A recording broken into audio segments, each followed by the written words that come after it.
welcome everybody.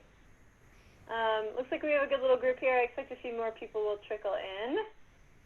But I think if it's okay with Jocelyn and Jade, we'll just kind of get started. Sound good? Yeah. Great. So I'm Kara Roselle. I'm the NOFA Mass Education Director. I am so glad you're here. I am your co-host for this afternoon, and I am here with Jocelyn Langer, who is also hosting today. And Jocelyn is the NOFA Mass Executive Director. And we are here with Jade Alicandro Mace, and you are attending the session Herb-Infused Bone Broth. So Jade is a bioregional herbalist with a background in botany, Chinese medicine, Ayurveda, and Western herbalism in the vitalist tradition. Her work as an herbalist revolves around self and community empowerment, equal access, community resilience, promoting local and plant-based healthcare, and the sharing and spreading of herbal knowledge. Jade teaches herbalism throughout the Northeast, sees clients in her clinical practice, and is a widely published writer. I personally love following her Facebook page, and there's a lot of great info on her website as well. I will drop links into the chat in a moment so you can actually find her online as well. And Jade, of course, is a regular presenter with the NOFA conferences, and we deeply appreciate her ongoing participation in our community. So I'm really looking forward to hearing what Jade has to tell us this afternoon and about one way to stay well in this really challenging time. But before we jump in, I do have a few details to review with you. We have a number of sponsors who help make our conference possible, and as well as our advocacy and our other educational work. I encourage you to purchase from these folks, and when you do, let them know that you appreciate their support of NOFA. You can also find our sponsors in the virtual vendors market, where there are some great discounts for conference attendees, and of course time is running out to patronize them, so please do check them out before the end of the conference. And most importantly, of course, we want to thank you. Thank you so much for attending our first ever virtual conference in our nearly 50-year history. It's a big deal. And thanks especially to our NOFA members who make our education and advocacy work possible. Finally, I do want to just remind folks that we are presenting, attending, and hosting this workshop from land that was inhabited and managed prior to European colonization. If you have attended this conference, other sessions in this conference, you've definitely seen this slide before. And we are offering it to you as a reminder that the land we steward has a political history and a justice context. Descendants of white colonists and white immigrants own most of the land in this country due to racist practices beginning with broken treaties and extending through sharecropping and redlining to the mortgage lending discrimination practices that are actually ongoing today. So please do take a moment to consider the role that land ownership plays in the economic security, well-being, capacity for self-reliance, and political power of all people, and consider this in the context of who owns the land today and why. So this interactive map can be found with this link that I'm about to drop into the chat. And with that, I would like to hand it over to Jade, and I'm so looking forward to your session. Thank you, Jade. Thank you. Hi, everybody. So welcome. Thanks for the introduction. Yeah, so I'm local. If any of you are Western Mass folks, I'm in Shutesbury, so up in the hill towns. Thanks for the land acknowledgement and all that. That was really good. So today's class, herbal bone broth. I do like interaction and engagement, so definitely please, if you have questions, feel free to stick them in the chat. And if you want to unmute yourself to ask a question, I'm actually totally fine with that too. We don't have like a huge group, so either is fine. If you put it in the chat, like we said, Jocelyn will read it because I can't read them. So yeah, so I definitely encourage that. So I've got the broth going. I've got some stuff, so I'm gonna attempt as much as I can to just kind of put you through the process of how I make herb-infused bone broth. So it's so funny teaching virtually. You know, usually you're like, so who's used herbs? I mean, if you guys want to put in the chat, I would just love to hear if folks have made their own bone broth before. Totally new, just a little smattering just for me to get some context about who's here, and if you've even made your own bone broth before, that would be awesome to hear. And because I'm going to mostly talk about the herbs you put into it, but I can structure the class a little bit more if folks have never even made their own bone broth. So feel free to put that in the chat and Jocelyn can let me know. Jade, hi, this is Odessa. I just thought I'd jump in and thank you for offering the class and maybe just quickly say a couple things. I'm just fascinated by herbs and teaching myself, really intrigued about like how to bring out their expressions with heat and moisture. So really keen to have you share with us today. And I do know a lot about herbs, but I know enough to know that I don't know nearly as much as I want to know. And also with bone broth. So thanks, and I'll go back and mute myself. Cool, thank you. That's great. Yeah, and to give you a little feedback, it looks like we have a mixed range of experience here. Chris says, never tried it. Kate says, I have made bone broth. Yeah. Marion says, I've never made bone broth before, but I do use and grow a lot of herbs. Great. Great. Awesome. Thanks everybody for chiming in. This is Lynn. I've made bone broth and I love it. It's very healthy. And my daughter has a vet that makes bone broth for her dogs. And so she'll bring it over to her clients and like the dog walker. I'm sorry, but it's even good for animals too. Yeah. Yeah. Great. Awesome. I love hearing hearing where everyone's at. Okay, cool. So I'm going to share a little bit about bone broth then, since we have some new, people totally new to it. But the bulk of the class is going to be about the different herbs you can put into it and how to do that. So bone broth essentially is, you want to think about it as like bone soup, and the way that I make my bone broth is just the way that I've adopted, basically based on my family's needs, what we have in the freezer, etc. So what I do is I strive to buy meat on the bone as often as possible. And that means, especially in the winter, getting whole chickens, that kind of thing, as much as possible. And then what I do is I freeze the carcasses and I freeze any bones from any meat that I eat. And I don't have a huge freezer. I just have like a regular fridge and freezer. Yes, it's always like packed to the brim, but I make it work and I'm a family of 4. So I save lots of bones. I do also sometimes supplement by buying some chicken backs. That's one of my favorite kinds of bones to make meat with. So I make mostly chicken bone broth. However, you can also use pork bones, beef bones. You can buy bones at the butcher, farmer's market, etc. So, but it is okay if they've already been cooked, if you just end up just saving bones and doing it that way, which is how I tend to do it. And what I also do in the freezer is I save lots of my veggie scraps. And so I'm assuming that if folks are in this class, they're probably not vegetarian, but if for the sake of the recording or if someone's, you can do everything I'm going to share today without the bones and just do it with veggie scraps and the herbs if you want to make it like an herbal vegetable broth. That's great. But I do like adding lots of vegetables. So I save trimmings of vegetables of all the alliums, so like the ends of my leeks, scallions, onion ends, that kind of thing, as well as sweet root vegetables, things like parsnips and carrots. I'll save the ends. I do occasionally just use the whole, if I have a bunch of carrots or a bunch of parsnips, I'll just put them in, but generally I do use just like the cuttings, mostly the ends. Asparagus, the ends of asparagus I'll keep. Those kinds of fruits and vegetables. What I don't save for veggies for my broth are the brassicas, because they tend to give it kind of a weird taste. So, things like kale or cabbage or turnips, so brassica family. That can be a little weird, broccoli ends in my feeling. But, sweet roots and also things like sweet potatoes, squash ends of summer or winter squash. These are all things that I like to add. And there is a handout for you all in the virtual little thing with the handouts. And I do talk about like different vegetables and stuff that I add. So that's go ahead. Yeah.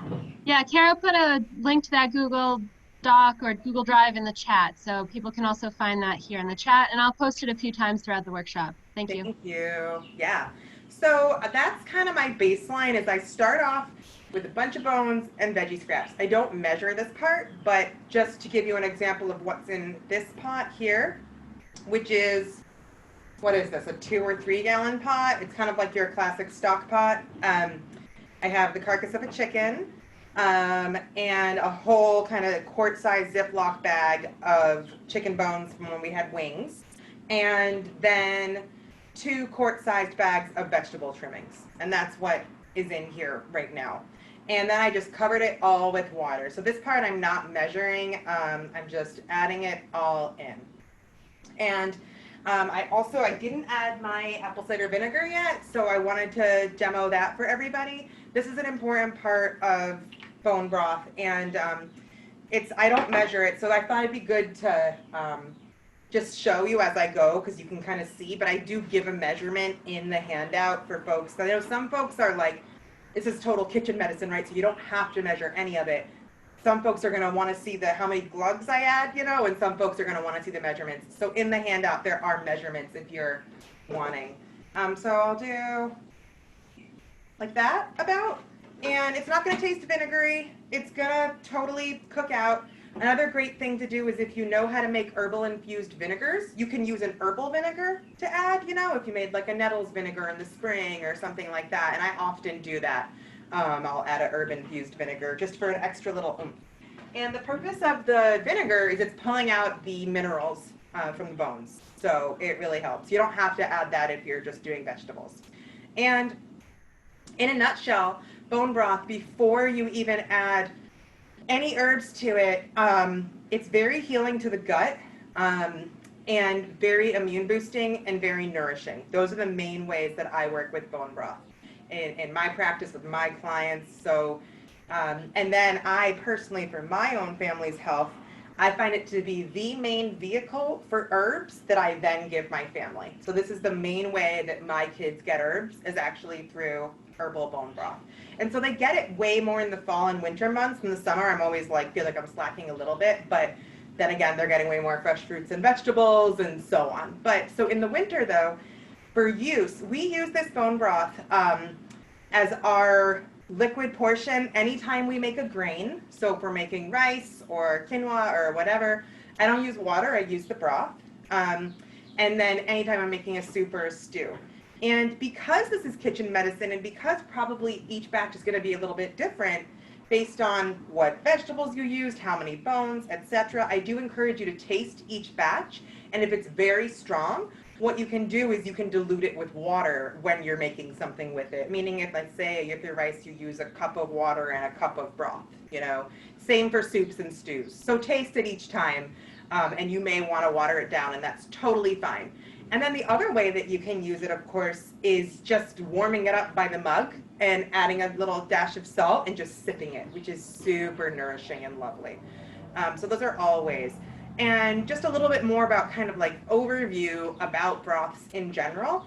They are a super accessible medicine, and this is one of the reasons I love them so much. So for instance, someone who really doesn't have a lot of familiarity with herbs, and especially if taste is an issue, sometimes offering them an herbal bone broth is a really great way to get herbs into them. So for instance, this spring, May and April, when we were really experiencing, at least for my experience in my practice, the peak of a lot of COVID cases, I had some family members who I was able to make herbal bone broth for who loved it and drank it up. But if I were to have given them a tincture or even a tea, they would not have drank it, And so it's kind of this old school, just a lot of folks associate broth and soup with healing.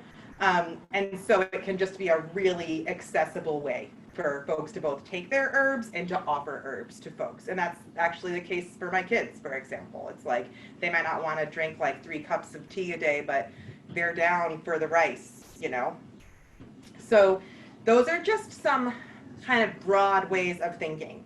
And I want to share with you the different categories of herbs that I put into the bone broth and some amounts for you as well.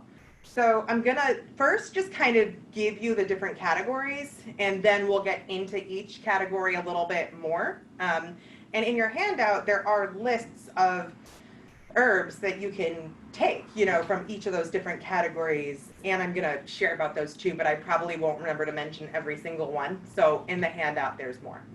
The first category of herbs that I always add are culinary herbs. So this is just like a bunch that I grabbed from my garden. And I'm probably going to just add this whole bunch to the broth, but I've got some parsley, I've got rosemary, I've got some sage, some garden sage right here, some oregano, some bee balm, which is super, super similar in terms of chemistry to oregano. If anyone's ever smelled bee balm, it smells like oregano. They share essential oils. They have a lot of overlap in use. And then I also have some calendula, which can be used as a culinary herb in this, sort of framework. And other things that go into this culinary herb sort of department are garlic, ginger. You may want to have a more gingery broth. So those are really important. So that's one category. And like I said, we're going to go back to each of these categories and get a little bit more in depth. I just wanted to do a little overview. Next is medicinal mushrooms. So that'll be the next category. These here are some reishi that I dried. And so mushrooms is another category. And seaweed. So I've got some good seaweed here. That's another thing you're going to be adding. So like I said, again, I'll be sharing more about these, but some seaweed. And lastly, the last category is adaptogens. And this is Astragalus, and I'll share about that more too. Before we keep going, any questions? Yeah, I was just going to say, we do already have a couple of questions here. Okay. So I'll start with the ones that are already in the chat, and then we can pause and see if folks have additional questions. Yeah. So Kara is wondering, if you freeze it, does it lose a lot of its nutritional value? And also, how long does bone broth last in the freezer? Cool. I think it lasts like indefinitely. I don't think it goes bad in the freezer. I freeze it by the quart. I do freeze in plastic now because my mason jars just always, I don't know, they just always break on me and it's devastating. So I'll freeze in like old yogurt containers. I just wait till it's cooled off. And I've never, it doesn't go bad, and I don't think it loses its efficacy either from being frozen at all. That's the main way I do it. Yeah. Yeah, great. That's good to know. Thank you. And then Brenda says, any difference between cooking it on a stove top and cooking in a crock pot, Inyan? Oh, no, you can do either. I do on a stove because my crock pot just like isn't big enough. If you have like a really large crock pot, that's great. But I do it on the stove top because I personally would prefer to make a large batch when I do it. But yeah, you can definitely make it in a crock pot. One point to make about that is because this broth is a little bit more like diluted in a sense, because it's like bones and vegetables and herbs. When you make this kind of bone broth, it's not going to be thick and jiggly in the same way that if you were just to take a chicken carcass, put it in the crock pot, cook it down, that's going to be really thick. And that's great. It's just more concentrated. So we're still getting the collagen. We're still getting all those gut healing, the gelatin. We're still getting it all. It's just more dispersed in this broth. So that is just something to be aware of, because if you have made bone broth in the past with just bones, it's going to be more thick and jiggly, and that's fine. But if you're going to be adding the herbs and the vegetables, which I like adding the vegetables because they add more minerals, and they add a nice taste too, it's just not going to be as thick. So any other questions about that before we kind of like move on into talking about the different categories? Okay, so I'll start off with the culinary herbs. I love culinary herbs. They're like my favorite, just in general. And so I'm gonna put all of this in. So just to give you an idea, I do have a recipe for you with some measurements for folks that want measurements. I'm just gonna show you how I do it today so you can get a visual. I don't measure. So I'm putting all this in. And I'm also gonna show you And I'm adding it now more for demo purposes. When I make my broth myself, I'm adding all this, like I'm adding the frozen vegetables, the frozen bones, the herbs, then I'm covering it with water, then I'm putting it on my stove. And because everything's frozen, it'll take a while to come to a boil, but I waited to add all the herbs so you could all see. And what I also will do is in the winter, I dry herbs in the summer. So these are rosemary bundles, and this one you can see I've actually used a little bit, but here's another, dried rosemary bundle. And I will just, in the winter, I'll put like one like this size in my broth. So I will take the rubber band off, obviously, but I do not skimp. And the culinary herbs are a super important addition. They are extremely aromatic. So anyone who's, worked with rosemary, thyme, oregano, they're very aromatic. And what you're smelling are their essential oils. And essential oils are broadly very antimicrobial. So we don't always have studies for each plant that are like, okay, rosemary is antimicrobial against X, Y, and Z. We don't always have that information. Sometimes we have some studies, like oregano is very well studied, like the oil of oregano, for example, is very well studied. So you can extrapolate, well, if oil of oregano we know is antimicrobial, and microbial means viruses, bacteria, and fungi, by the way, then we can extrapolate that it's going to have some of that effect in our body. And that's what the essential oils are in the plants. They help the plants fight viruses, bacteria, and fungi, because plants are susceptible to those things as well. And we co-evolved with plants, and our body recognizes these essential oils, and they do in fact enhance our own immune system and can have some of these antimicrobial properties. I'm not sitting here saying like, don't get an antibiotic if and when you need one, but that is a really important addition to the broth. And people, you might have, so someone who knows a lot about essential oils, they're going to say, oh, well, essential oils are volatile, a lot of them, which means when you heat them, a lot of those essential oils do evaporate into the air. That's true.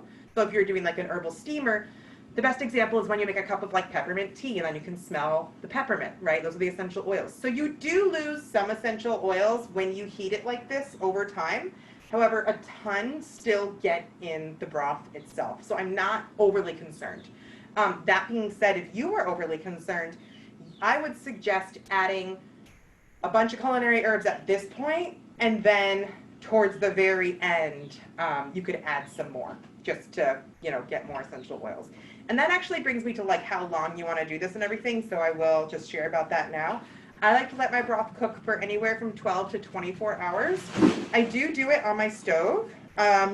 So, the benefit of like a crock pot or something is that, you're not using as much propane, or if you have an electric stove, it's not as big of a deal. I have a propane stove because I'm off, in Shutesbury, so.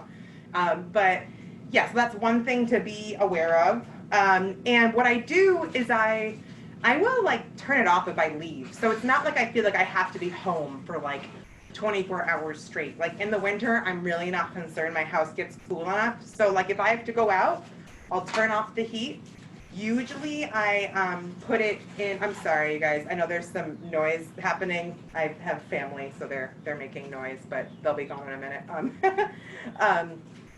So sometimes what I'll do in the winter, depending, is if I have to go out and I've been cooking my bone broth, I'll just turn off the heat and I'll just, get some hot pads or whatever, and I'll just put it on my porch while I'm gone.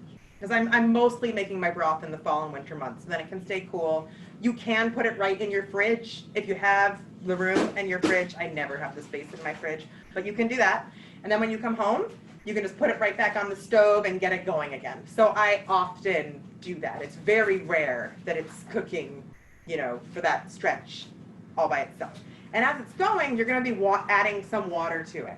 So that'll happen sometimes in a crock pot too. You just want to be aware of that and make sure all your water doesn't boil away, and it's fine to add some water as needed to it. Same thing at night. You can choose if you want to keep it on at night or not. It's up to you. And what I like to do is I have, so I said I have like a gas stove, and I will actually stack my burners like crisscross, and so that I could actually get it on a very, very low heat. And that's my favorite temperature to cook it at. It's just like a low, low simmer.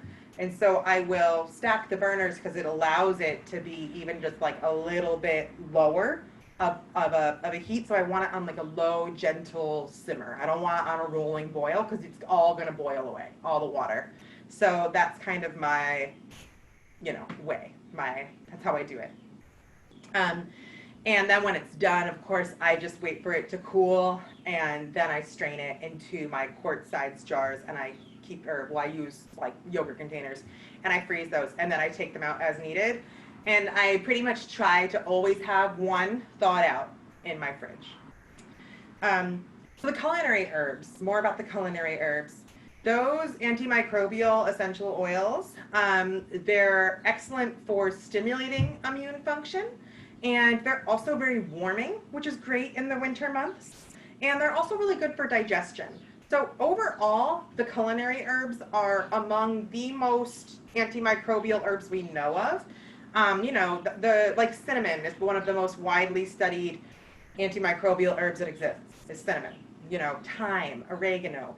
And so doing them in combination like I did is kind of a great idea, or at least switching them up, because then you're getting more of a broad action. Because remember I was saying, it's like we don't always have the research that like which pathogens rosemary is very effective against. We don't always have that information, but if we're making a combination of like rosemary, thyme, oregano, sage, we're going to get more of a broad effect, which is the benefit of combining herbs in general. So those are all ones that I love adding. Parsley, thyme. A lot of these herbs are also respiratory tonics. Rosemary, thyme, sage, oregano are all really good for keeping the lungs open and clear. So if there was some mucus or phlegm in there, or if you were prone to respiratory infections, the culinary herbs are going to be very, very helpful.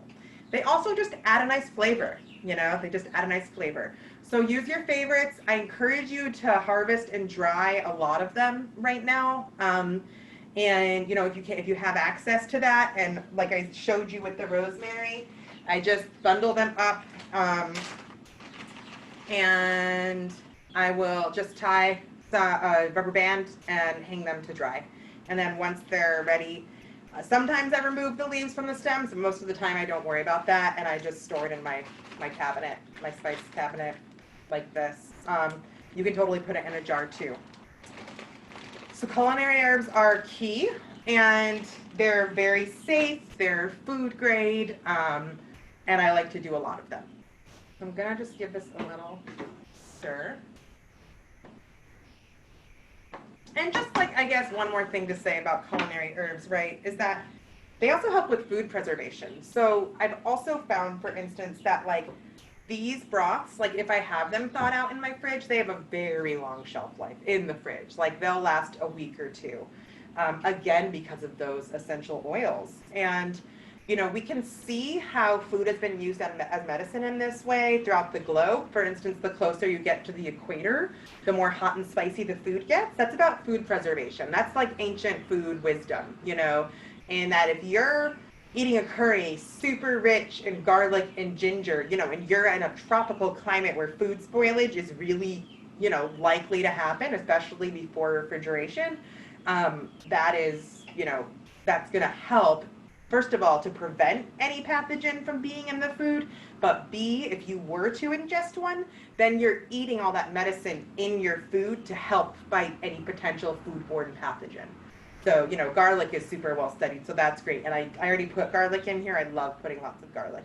And even like rosemary, rosmarinic acid is a natural preservative that helps with foods like stability. And we can even look back to times where, like in Roman times, they preserved meat like literally just by like layering it in black pepper, and that just prevented spoilage.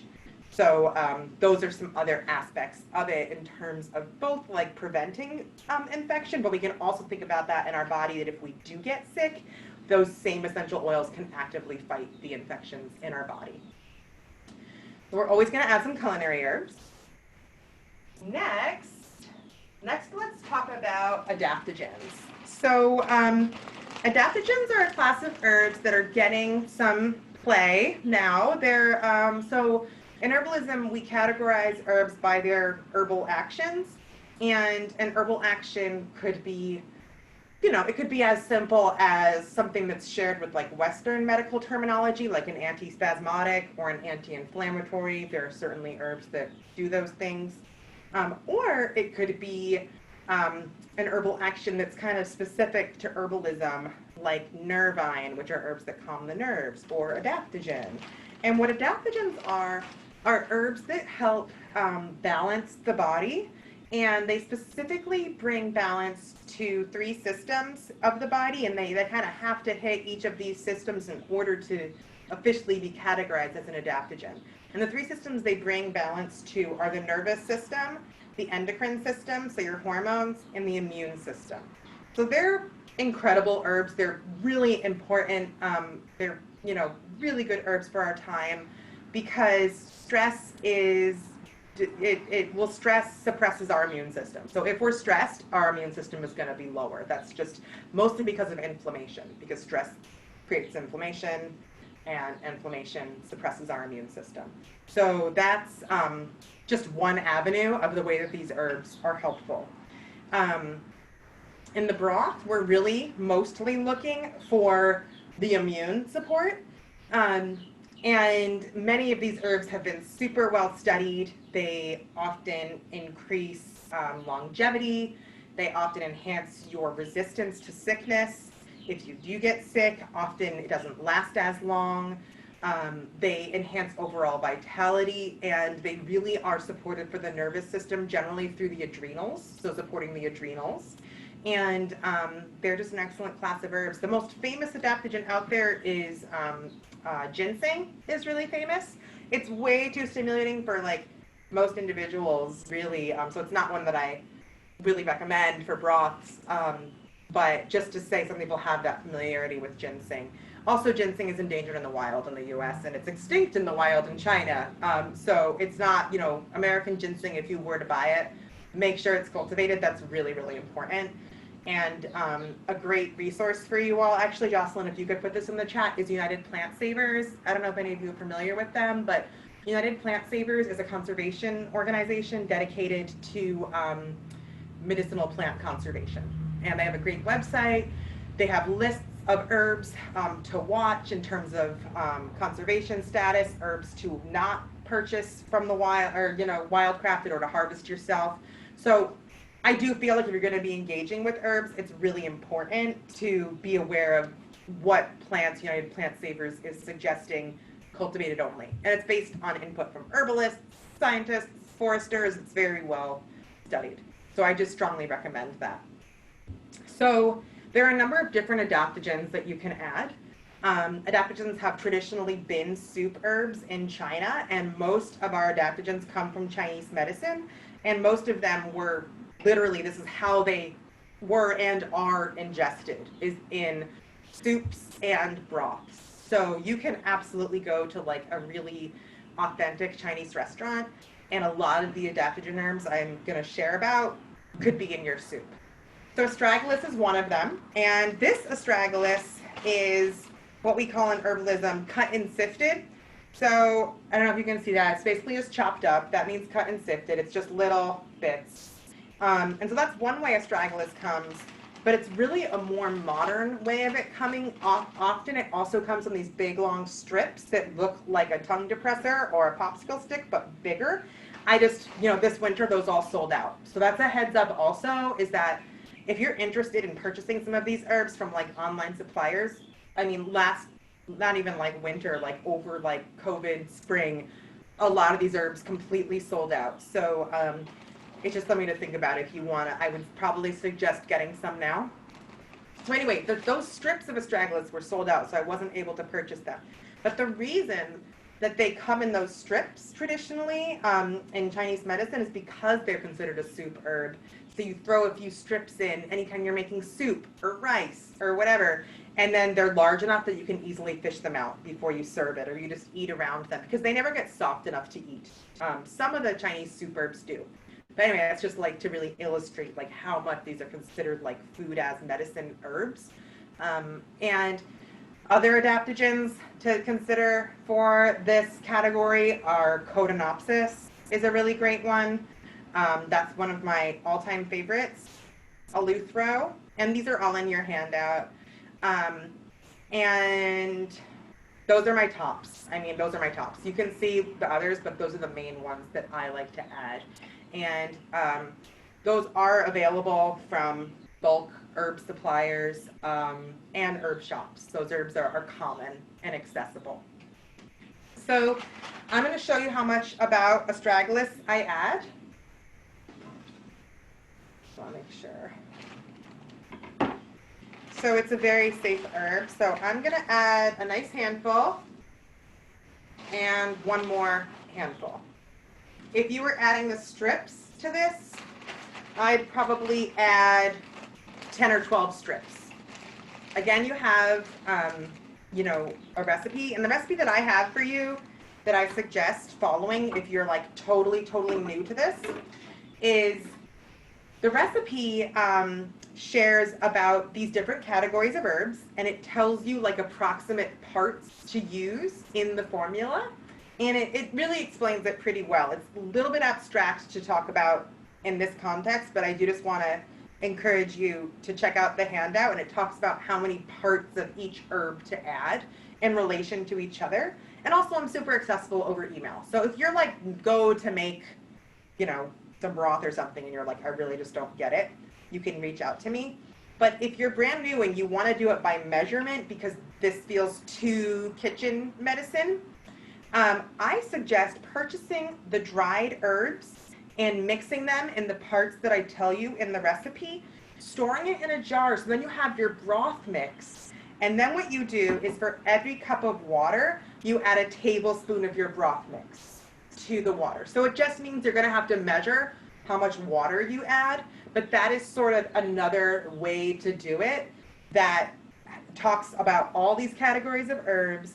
And when I'm working with clients, for example, that's often how I'll do it for them, because it's just easier. But I also want to be really realistic that you can literally also do it this way, and this is easier in a way. But that's another way to do it. So I'll often make a broth blend for a client, and then they'll do that. They'll just add it by the tablespoon. So there's lots of avenues to do this.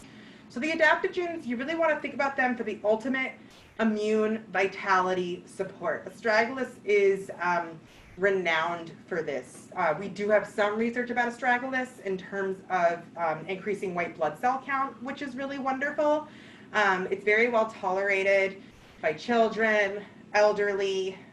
It is considered safe in pregnancy, and it has a real affinity for the lungs and the respiratory system, which is really great. It's not an expectorant in the way the culinary herbs are. So expectorant means that it thins mucus and helps expel it. It doesn't do that. What it does is it strengthens the lungs' resilience to infection so that you're way less likely to catch it. And that's really how the adaptogens work best, is they strengthen that preventative immunity. So the idea behind a broth like this is, you know, I suggest, if possible, trying to consume 1 to 2 quarts a week as a preventative kind of thing. And if you were acutely feeling like you were coming down with something, it is a great idea to drink like 2 or 3 cups of it, you know, or make a soup with it, something like that. One precaution about Astragalus is if you have an active fever, you do want to pause and not take it. So Astragalus in Chinese medicine, they have this idea of, essentially, it's a version of the immune system, because Chinese medicine, of course, is thousands of years old, and it was actually created long before we had any idea of microbiology, right? So in Chinese medicine, they have a concept called the Wei Qi, and the Wei Qi is like a force field, essentially. It's like an energetic boundary, and when your Wei Qi is strong, your immunity is strong because you're less susceptible to what they call external pernicious influences, which, you know, AKA germs, basically. But that they didn't have germ theory when they came up with this. But they knew and were able to observe that, because Astragalus has like literally at least 2,000 years of traditional use behind it. And we can grow it, by the way. You can grow it in your garden. I have some. It's perennial here. So anyway, so before they knew what germ theory was, they were still able to observe that astragalus strengthens that Wei qi, keeps your immune system strong, keeps that barrier strong. So that's great. But if you have a fever, what you want is to sweat it out. You want the pores to open, you want diaphoresis, and we call those diaphoretics. They just help you sweat things out. And that's actually, you want that. You want to sweat it out. So if you have an active fever, don't take the astragalus, because the Chinese medicine saying is don't trap the robber, because it's so good at sealing things out that it can also seal things in. So that's just a precaution about astragalus, but as long as there's no active fever, it's actually fantastic, and then as soon as your fever passes, great to do it again. So what I do, actually, I should note that when I make my bone broth, I label it, and I will say, like, I just use like masking tape, and I will say if it has astragalus in it, I'll say with astragalus, so that I just know. Some batches I make without it, some I make with. I generally just make it with it, but I do still put that on there just so I know if someone has a fever, I'm not going to give them that broth. So just heads up on that. So astragalus is fantastic. It pretty much goes into every broth blend that I make, but like I said, Codonopsis is also really nice, and so is Eleuthero, and all three of those herbs have a mild sweetish taste, and in general, adaptogens are somewhat sweet in flavor and considered just very, very nourishing. So I'm going to share about mushrooms too, and some of the mushrooms are also adaptogens, so I'll share about that, but you always want to put a good hearty amount of adaptogens. And like I said, they are traditional soup herbs, so they're great additions. Jade, this is Lynn. In terms of the astragalus, is that like something that you have to, if you're taking it on a daily basis, have to go off it for a little while and then go back on, or like if your body gets like a resistance to it, kind of? Yeah, like a lot of adaptogens, like I've heard that you shouldn't take them consistently like you would do a vitamin every day. Oh, yeah, I would disagree actually with that statement. So adaptogens are great for long-term use, and the longer you take them, the better they work. So you really, for an adaptogen to really, let's say you had adrenal fatigue, for instance. Schizandra comes to mind for that, a great adaptogen. It's kind of weird for broth. It's got a crazy flavor, but you may not really start to see a real change in your adrenals for like a month. So, and then once you start feeling better, it's very common to then stop taking the herb, right? Because you're like, oh, I feel better, and your symptoms are going to come back. But if you took that Schizandra for 6 months, even a year, it's going to have a restorative effect. And often you can then walk away from even having to take that herb anymore. Because you can actually have a restoration there. Another adaptogen that comes to mind that is really kind of fun for broth is Tulsi, because it's a basil, so holy basil. And so that kind of hits both the culinary herb and the adaptogen category. And you'll see sometimes there's overlap, and that's fine. But yeah, adaptogens, I would say, feel totally okay taking them long term, and they work better the longer you take them. And this kind of format, the immune boost, you can feel that from astragalus right away. Like if you're coming down with something and you have a nice cup of astragalus rich broth, or even an astragalus tincture, I mean, it's pretty awesome. Like you can really often just knock it out. But if you were looking especially for that deep restorative, the longer you take it, the better. And like I said, it doesn't necessarily have to be every day. Like to me, if you're drinking 1 or 2 quarts of this a week throughout the winter months, that's taking it regularly, and so that's one of the reasons I love food as medicine so much is, again, that accessibility piece, because as anyone knows who's ever tried to take herbs or supplements, it can be really hard to remember to take something every day, or 3 times a day for that matter. If you're naturally building your medicine into your food, I mean, it's like a fail-safe. It's like you're getting it because you have to eat. So, yeah. Any other questions about adaptogens? Okay. I just want to go back to another question about astragalus. I had heard that it's not good to take during pregnancy, but that was in the context of like a capsule form. Does it make a difference, or would you just say it's fine no matter what?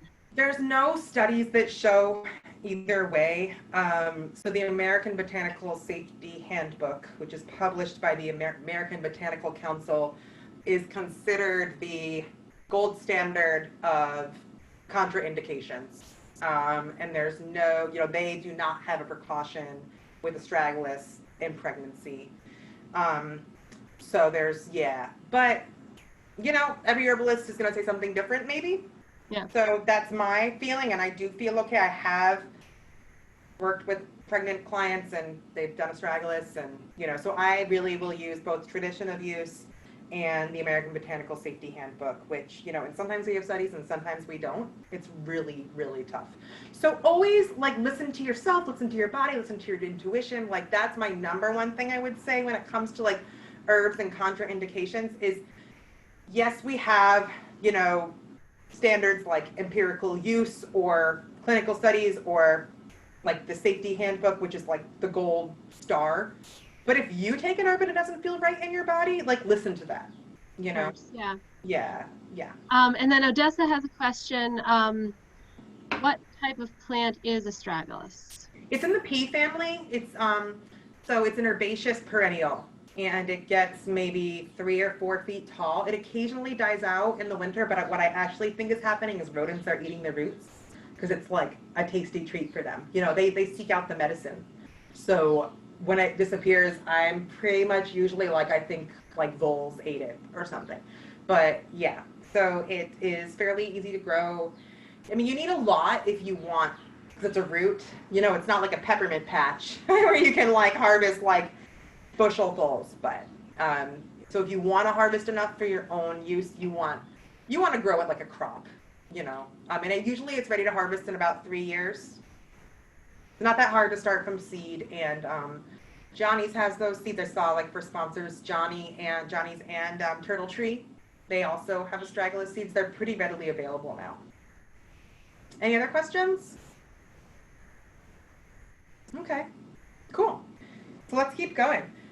So the next, we go to 5:30, right? Yeah, good. Okay, so the next category I'd like to talk about are medicinal mushrooms, which are also kind of blowing up right now.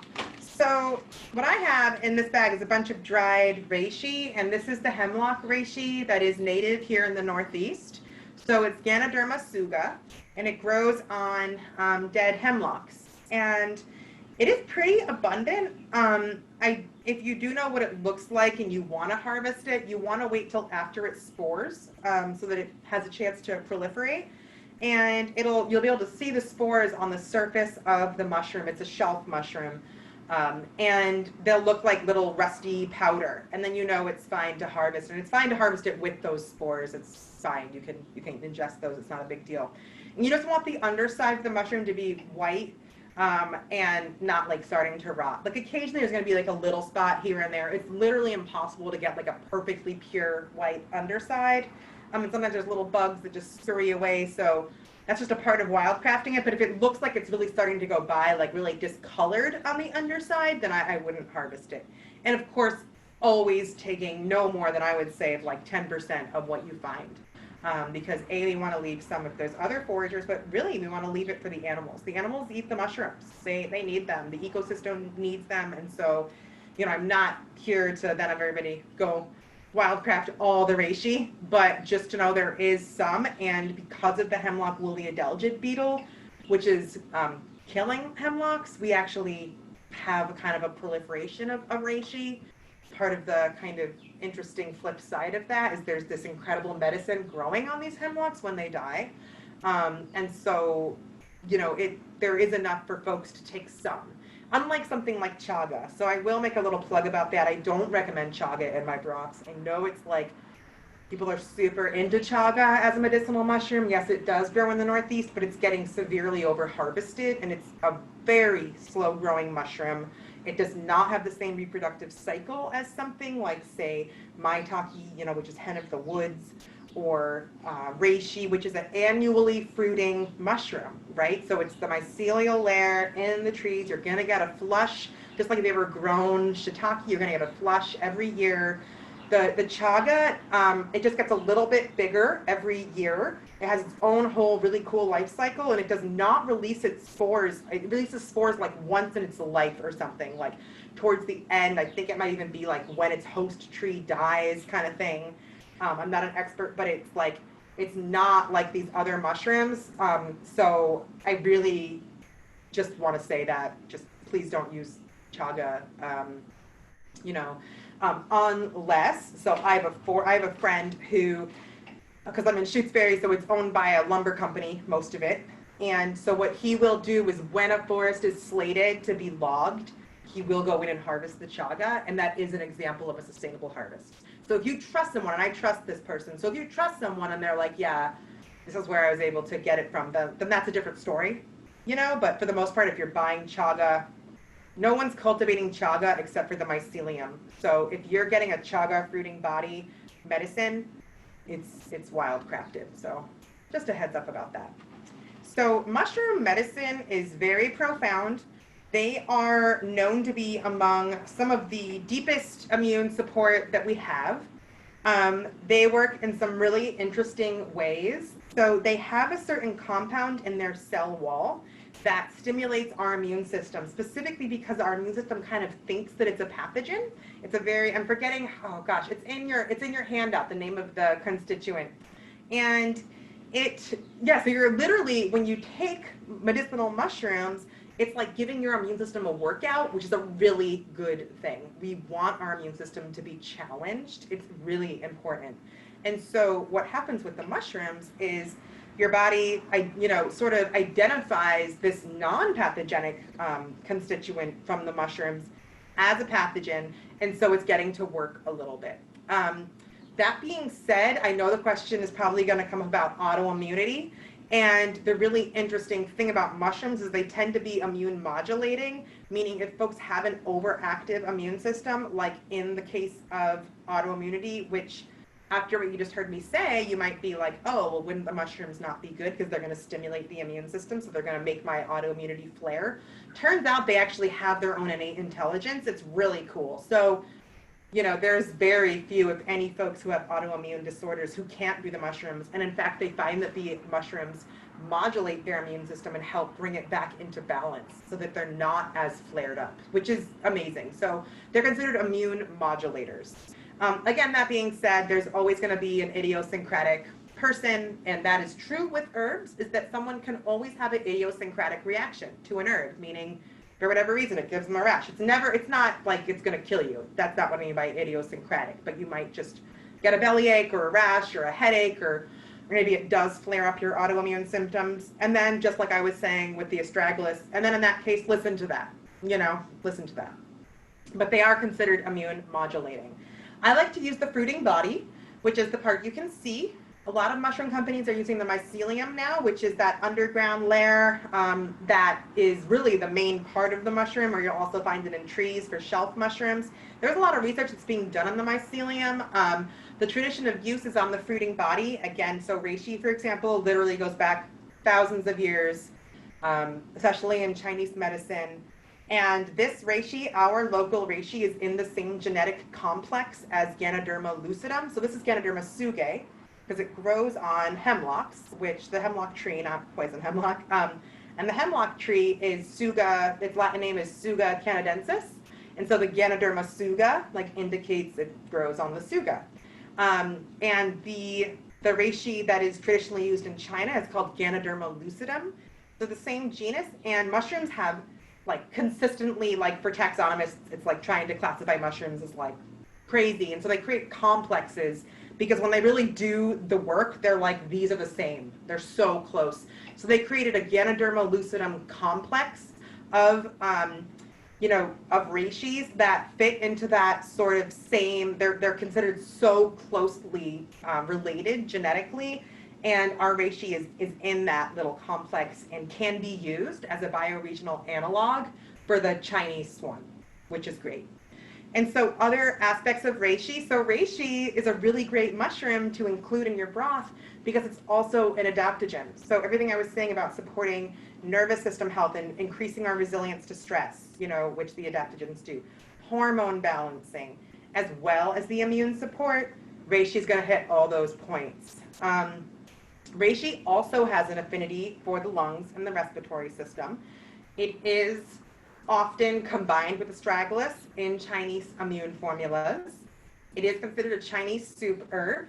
And reishi does so many things. It also helps with allergies. So if you have seasonal allergies, again, because of that immune modulating, because an allergy is kind of like an overactivity of your immune system, right? So I mean, like seasonal allergies, you know?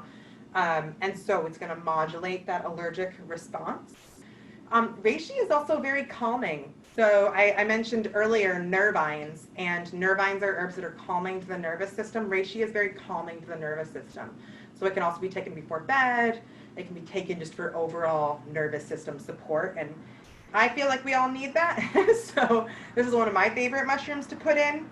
And if you do harvest your own, you have to slice it while it's fresh. And I do recommend making pretty small slices. And I dried this in a dehydrator, but I've also for years just dried them on cutting boards. You don't want to wash it because any moisture is going to cause it to mold. So that's just something, if it's like, sometimes I'll brush them off if there's like a little bit of forest duff attached. But you don't want to wash it before you dry it because that water is going to cause it to mold. So you can put it in a dehydrator, but you can also just put it in these thin slices and just spread it out. Other mushrooms that I love adding are shiitake. I love adding maitake, which is hen of the woods, which is abundant in the Northeast. I love adding lion's mane, oyster mushroom, and what I don't add are kind of like the classic grocery store button mushrooms. Those don't really have the medicinal. They're not a medicinal mushroom. They're an edible mushroom, but they're not medicinal. So I strongly suggest these mushrooms, and they can be added fresh or dried.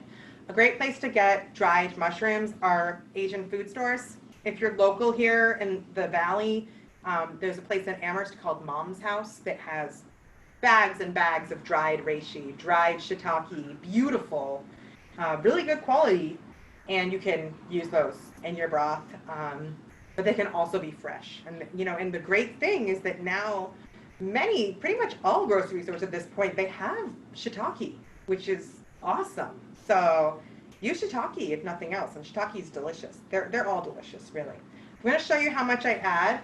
So I've got a nice handful here, and I'm going to add another handful, and we're good. And mushrooms, especially woody mushrooms like reishi, they have to cook to get that medicine, because that constituent that I was mentioning, the one that really activates the immune system in that way in terms of like challenging it,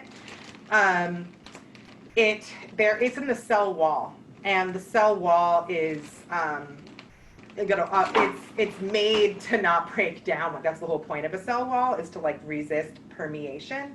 And so when they're dried like this, to really, and even fresh, to really break down that cell wall and extract that medicine, it needs to be cooked.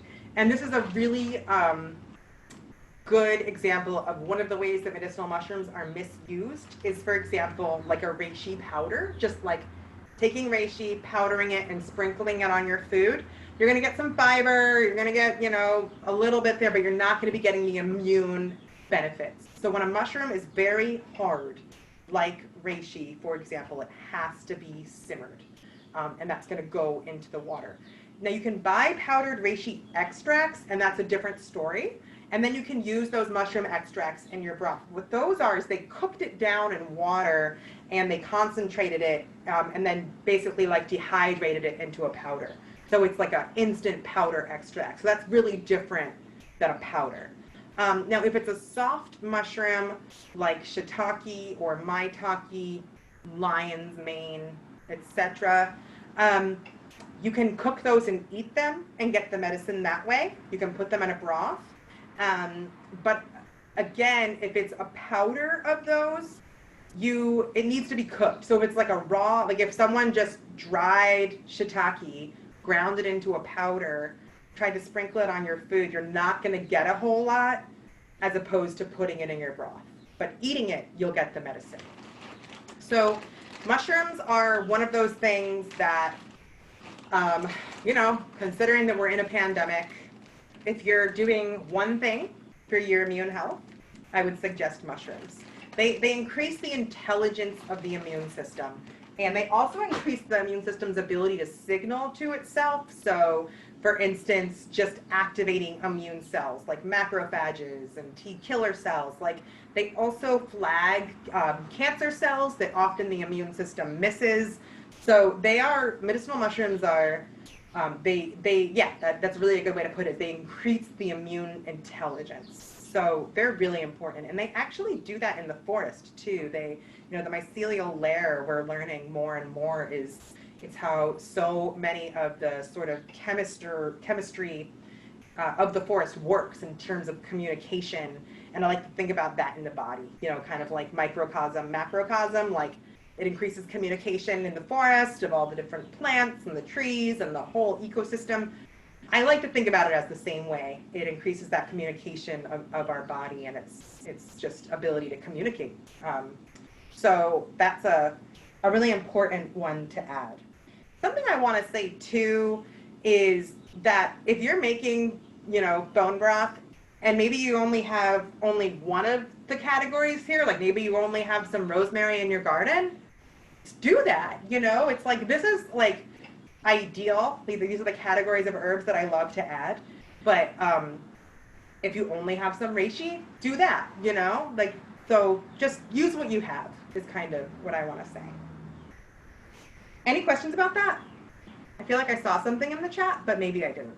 Yeah, this is Odessa. I just was curious about cooking times, looking for a golden mean. You mentioned in your wonderful handout, thank you, cooking herbs for at least an hour. And of course, with bone broths, usually that's also more like a 24 hours. So I'm curious, is it possible to overcook any of these medicinal herbs or fungi when making broths, or is it one size fits all?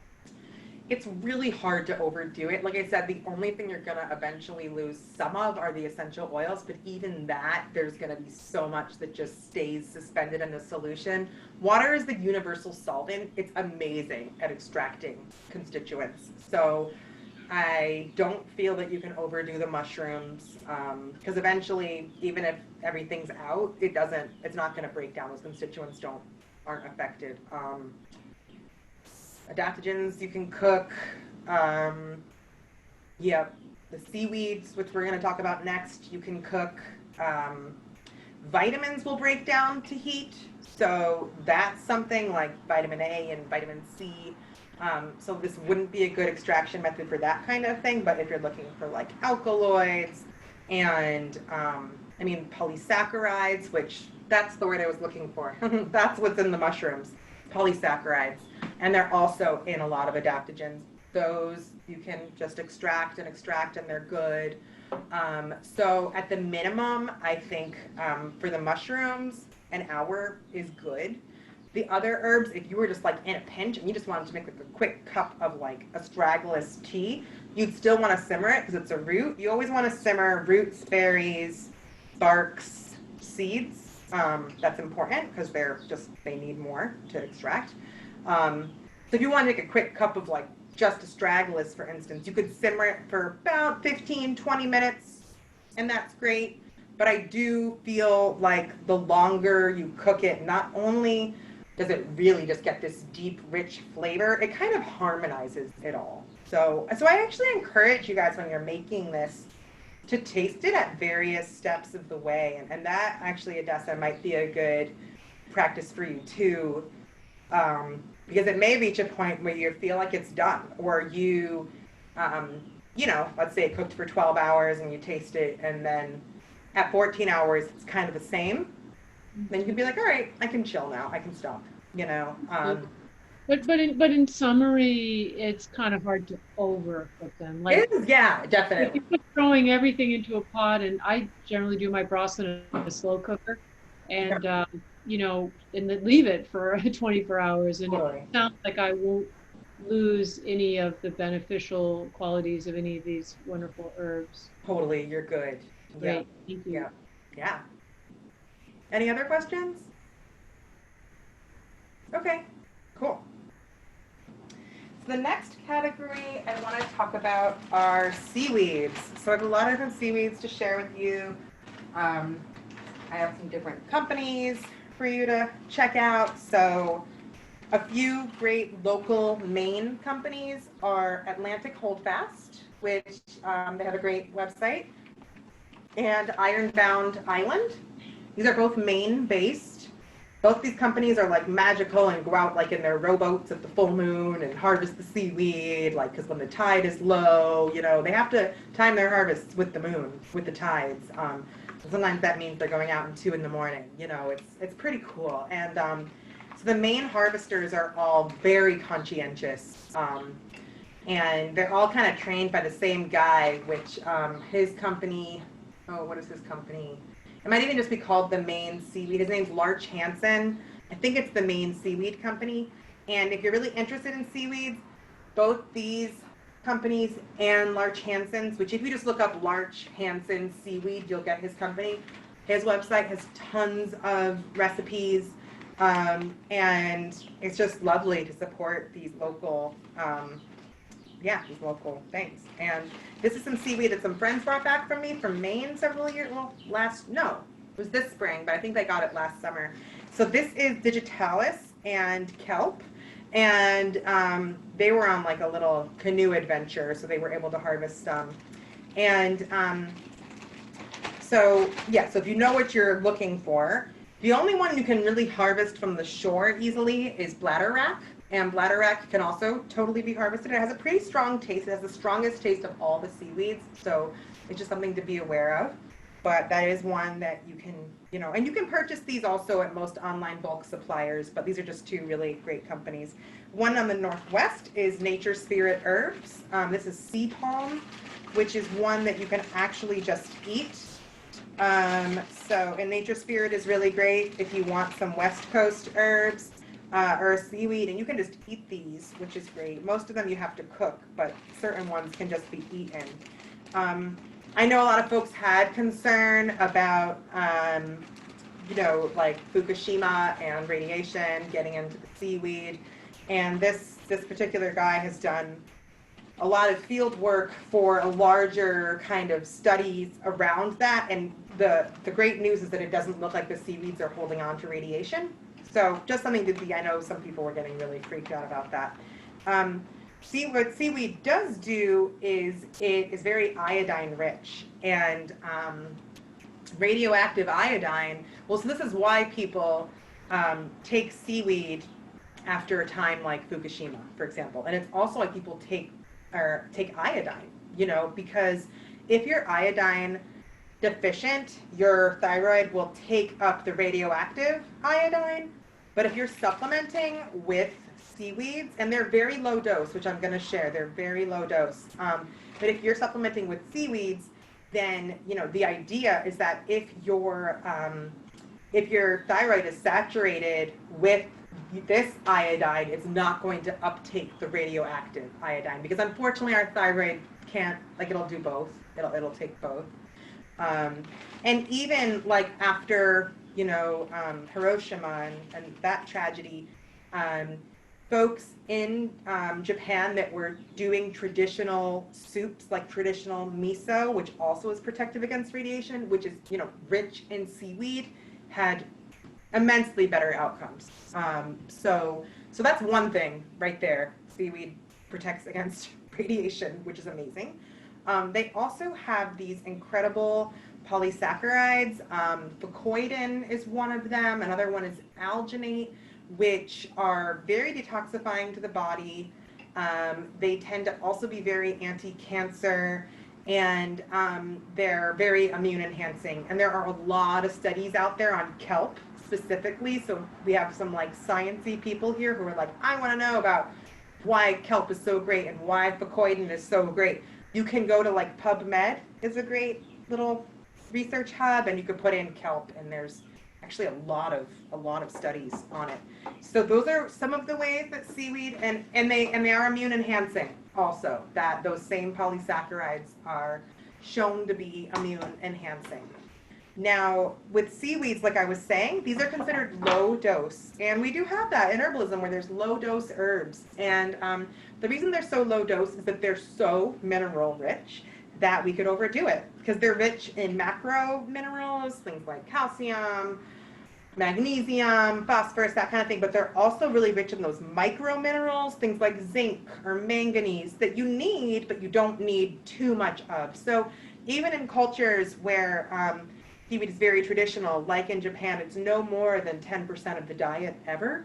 And you want to start with maybe having 2 or 3% of your diet.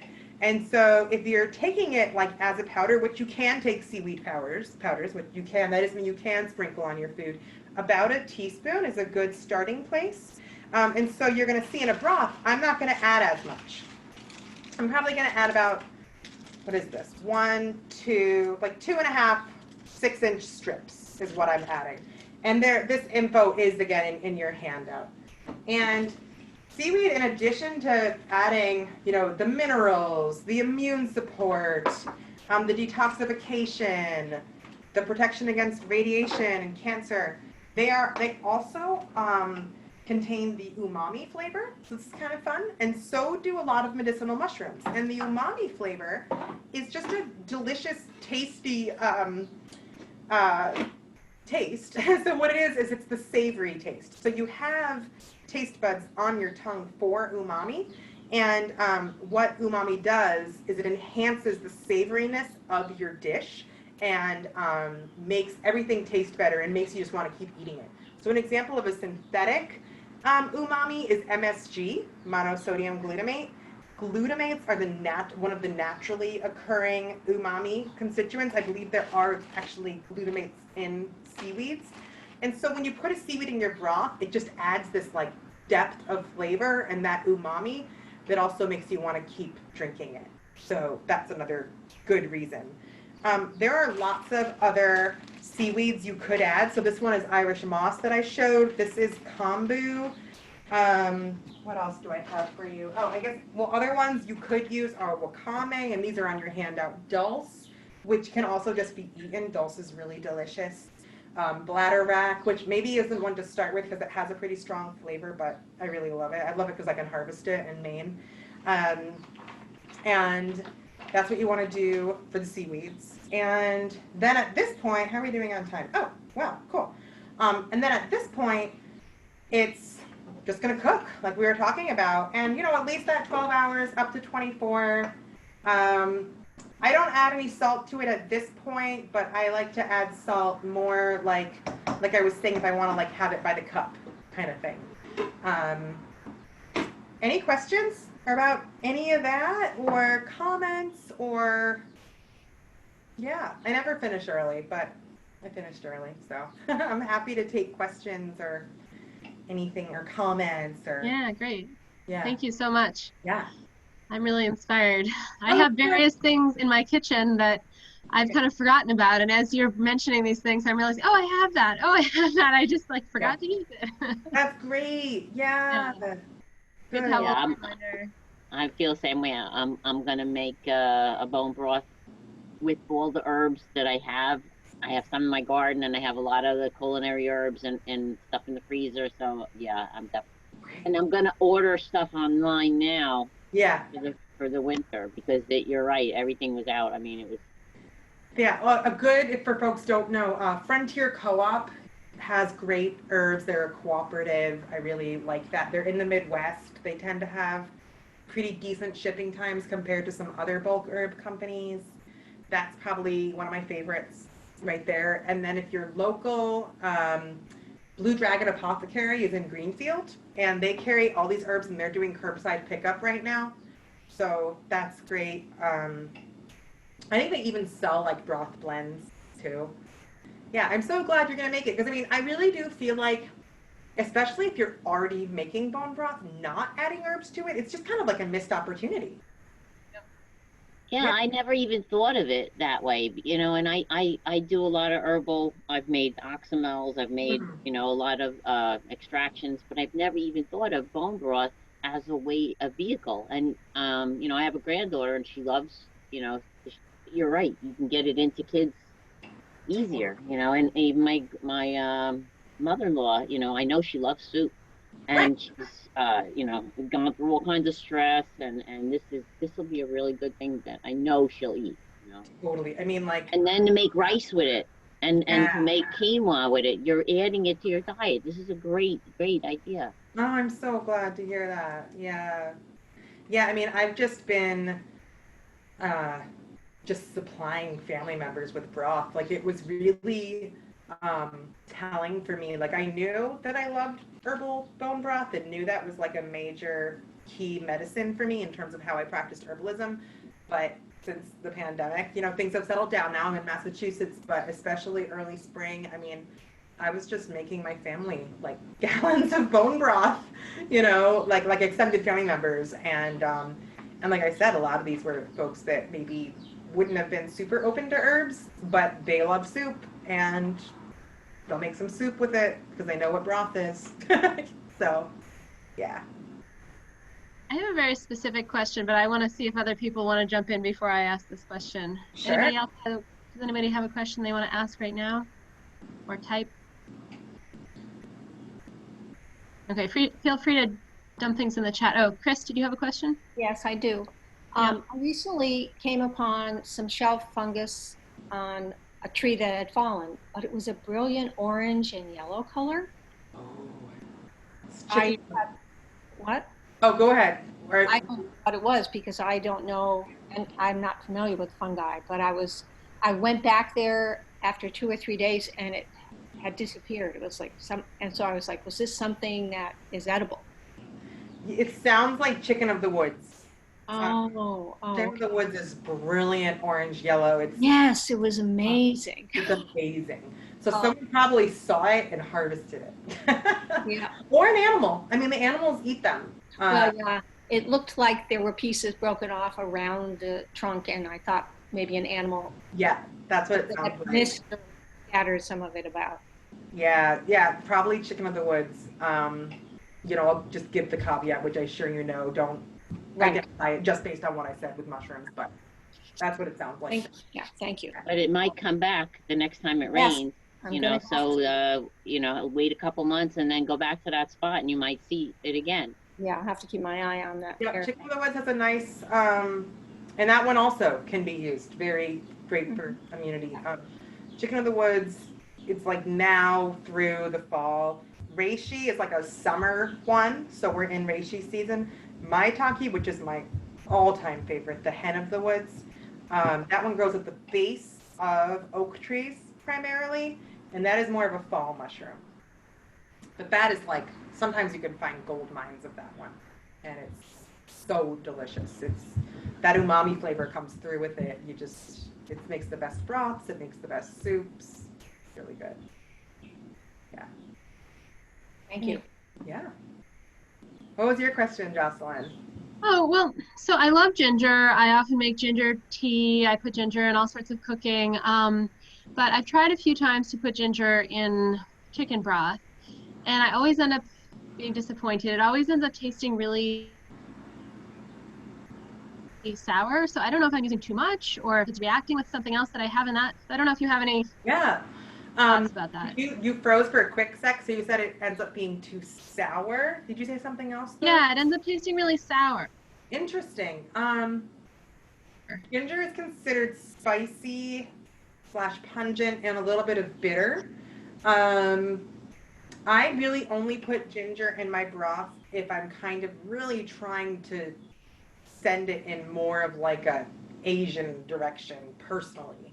I really prefer garlic in broths because I think the ginger flavor can be sometimes either overpowering or a little hard to mix. So if you're making like a broth for like say miso or something, ginger could be good, but otherwise I think it can get a little overpowering. So either try with a little less first, or yeah, I'd probably do that. I'd probably just try, just add a little less because it is really strong, you know. Or try garlic if you do okay with garlic. And if you don't do well with garlic, you can use onions or leeks. Or onions are great in broth. I hope I reiterated that. They're really, really important. the alliums. So I really try to add those. Like that's a category for me. It's just like in the vegetable part. So even if you don't have frozen onion, just chop an onion and put it in your broth. And that's the thing. It doesn't need to be minced. You can just like chop it in half and put it in. And celery. I love adding celery too. Yeah. Cool. Any other questions? How are you doing? Oh, wow. Just so weird too. It's probably because I'm online. So I'm like going. Has everyone had a good conference? I mean, I know this is like the last session, right? Yeah. Yeah, we have the keynote tonight. Oh, cool. Yeah. So we have a note here. Says, thank you for the presentation and the lovely handout. My family always prefers homemade broth over store-bought, but we never thought of adding all of this. Can't wait for the next time we make some. Yay! You're welcome, Agnes. And that actually made me think of one more thing, which is like, in a pinch, buy some store-bought broth, heat it up, add some herbs, you know. Or there's even like you can buy like Pacific brand bone broth. I don't think it's like amazing, but I mean like in a pinch, not a big deal. Or even locally, Sutter Meats in Northampton sells like incredible bone broth by the quart, frozen. Bring it home, thaw it out, add some herbs. That's even another way to do it. Which, you know, just do it's accessible. So yeah. I know for myself when I'm making like if I make steamed broccoli or something like that, and I'll keep the waters even from some of the vegetables that I cook. Yeah. And then I'll use those to make more soups and more broth. So that's great. That's brilliant. Try and just use up what you have, you know. Exactly. Yeah, it feels really good to like save your vegetable trimmings and stuff. It's like you're like a squirrel, you know, like burrowing it away in the fridge. The only thing I have, I did one where I saved onion skins, and it was too bitter. Yeah. Because the onions, you know, they like the bottom parts of the onion, they keep some of the like the stones and things like that, the dirt, and that one I was straining and straining and straining. I'm like, you know, I couldn't get it to have less that bitterness, so I won't put onion skins to that extent again. You know? Yeah, or you could water it down. That's what I ended up doing. Yeah, yeah, and you'll learn that as you go. That you're like, oh my god, that broth I made with the parsnips was so good. You know, you'll learn that what your preferences are for sure. Refrigerator and freezer are never big enough. I know. This week, because of all the storms, I had to clean out my mother-in-law's refrigerator, and we brought everything up to my refrigerator and freezer because we still had power, and somehow miraculously everything fit. And I'm like, I never have room, so I don't know. It was just like my partner was like, "There's no way. How are you ever gonna? Why are you bringing it all?" And he says, "It was magic. How you made everything." That sounds like magic. Yeah, combining two refrigerators sounds magical. That's awesome. It worked. That's great. Yeah. Cool. I have one last question. Just in terms of sort of dried versus fresh, and the sort of pros and cons, there were some things that you mentioned where it sounds like a difference. Well, I know that, like for example, rosemary, if I were to buy it, it's expensive when you buy it fresh. Yeah. So for something like that, is there a real advantage to having it fresh versus dried? No, it's pretty great dried if it's good quality. So what I will say is I think the dried rosemary that you can buy commercially is pretty crappy. Like I don't think it's not very aromatic. It's usually very brown. So you always want to just test the quality. You know, the bulk bins aren't open right now, but usually like in a co-op, spice bulk bins have a good turnover. So that is one thing to be aware of, is if it's just been on the shelf for a super long time. So, but dried rosemary you dry yourself, compared to fresh, I think they're very equitable. And really, that rosemary is the only one that I think has that issue in the marketplace. I think, you know, in general, dried sage you can buy, thyme, oregano, those basil, those tend to be pretty good. Rosemary is really the one that I've noticed. But when you're adding dried versus fresh herbs, and I do have this in the handout, you generally are going to need to add more fresh herbs because the same concept like with cooking, so more fresh herbs than dried. Because, like, you know how a recipe will call for like 3 tablespoons of fresh basil or like 1 tablespoon of dried? It's the same idea. The fresh, believe it or not, is actually, it's harder to access the medicine because the cell wall of fresh plants is still totally intact. And so you need to use more. Whereas when it's dried, the cell wall is easier to break down, so it's easier to get that medicine. So that's just one little tidbit, you know, of dried versus fresh. And I do address that in the handout, but other than that, I think as long as it's good quality, I think it's fine. Yeah, great. Thanks. Totally. Question before we wrap up here. Thank you, everyone. We have a few comments.